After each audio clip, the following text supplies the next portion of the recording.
while she was out raking leaves not so long ago, an individual pulled up and threw a bag of shit on her while she was in her front yard. What kind of savage animal behaves like that?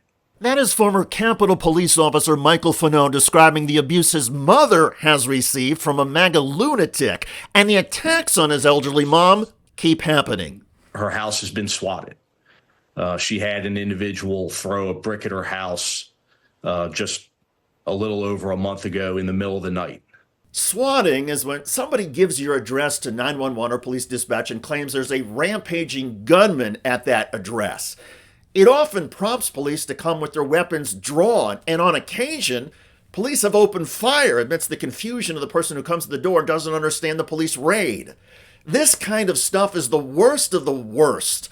And for Michael Fanone, the attacks on him and his family are all because this former Capitol Police officer has repeatedly described his experience in trying to physically protect Congress on January the 6th, 2021.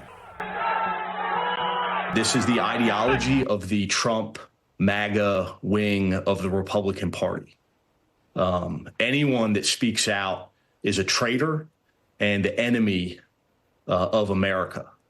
And so, unfortunately, if you choose a path similar to mine or anyone else who has spoken out, that's what you have in store for you.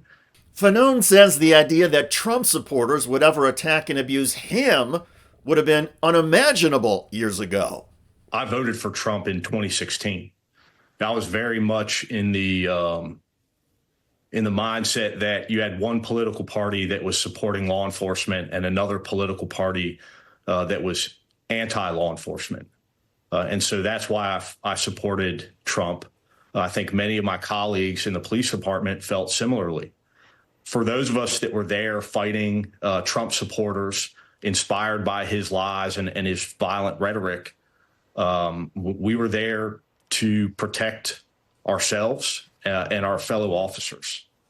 And ultimately, those of us that chose to speak out and testify about our account and what we experienced at the Capitol on January 6th, who have been targeted by Trump himself and by his supporters. Through the years, starting soon after the 2021 riot and then picking up with the January 6th congressional hearings, Fanone says he understood that Trump and MAGA extremists might try to intimidate and harass him. However, the ongoing efforts to identify, locate, and abuse Fanone's elderly mother have left his entire family angry and in shock. This is a time for action. I don't want your thoughts and prayers. My mother doesn't want your thoughts and prayers. So what kind of action can and should be taken now? Well, here's a start. Every political leader in the United States, including Donald Trump, should speak out. It is not acceptable for Trump and others to stay silent and look the other way at harassment and abuse of Capitol Police and their families. Donald Trump may not be aware of this horrific behavior by some of his supporters. Still, somebody in the Trump team should make Trump aware, show Trump the Fanone interview, and convince Donald Trump to give a public speech to the nation. Donald Trump should say that the 2020 election is in the past, and that regardless of anybody's views about January the 6th, it is time to unite this country around the greater good. Therefore, Trump should say that all violence, harassment, or abuse of Capitol Police and their families must stop. There is no place in America for political violence. As a survivor of an assassination attempt, Donald Trump is uniquely positioned to tell his followers and all Americans that we can and should have vigorous debates and disagreements, but that these cannot and must not lead to violence. In the past, when Donald Trump has defended his actions related to January 6th, Trump has repeatedly insisted that he told his supporters to march to the Capitol peacefully. Well, if Donald Trump still believes in his January 6th defense, Trump should amplify it now and tell the nation that all disagreements and disputes must be handled peacefully. Trump can even say that he disagrees with the characterizations of January the 6th and the descriptions of the people who went into the Capitol that day.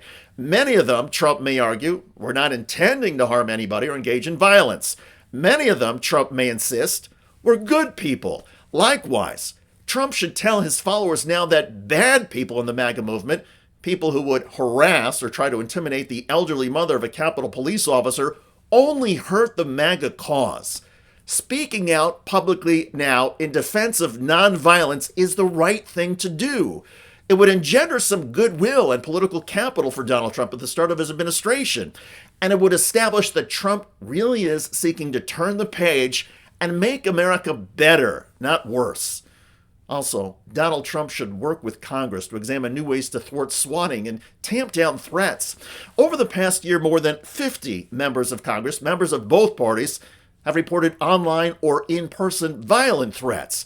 Countless lawmakers have been swatted. Even members of the media have had their home addresses used in false claims made to police. There have been several instances of lawmakers, members of the media, and other public figures who have been physically harassed at their homes or who have seen lunatics harass family members. That is outrageous, and it must stop. If Congress needs to pass a new law to strengthen the penalty for swatting, so be it. Also, home security cameras and recording systems should be a tax write-off. We may not be able to stop all home harassment and violent threats, but in this day and age, we should all have the ability 24/7 to record and film harassment, turn the material over to law enforcement, and leverage facial recognition technology and digital tracing to help make an arrest. Also, arming all of us with cameras and security equipment may help deter the lunatics who are not deterred by the words of any political leader. Either way, the political violence and the threats must end. Americans across the political spectrum are better than this. Now, I hear many of you who are going to say, oh, I doubt that Donald Trump would ever speak out, show leadership, and do something to deter people who attack an elderly mother of a Capitol Police officer. Still, it is time for all of us to try and take action. Enough is enough. By the way, a Fox News anchor recently got corrected and humiliated on live TV by a Fox News field correspondent. I mean, this keeps happening year after year after year. How is it that it keeps happening?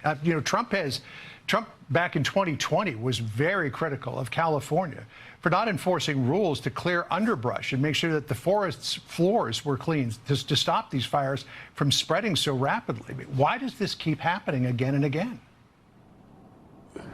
Why? There's a multitude of reasons, right? But number one, this fire in Pali started in a residential area. That didn't have anything to do with the wildfires that we often do see. Oh! Check out that video at the link below. It generated a lot of comments on YouTube. One of the most popular is from Winsome, who wrote, "The audience of Fox does not care how inconsistent or wrong Fox News is, as long as they say things the audience wants to believe." I hear you. I look forward to reading your comments about MAGA lunatics reaching a new low with attacks on the elderly mother of a January 6th Capitol Police officer. I'm David Shuster. Thanks for joining us.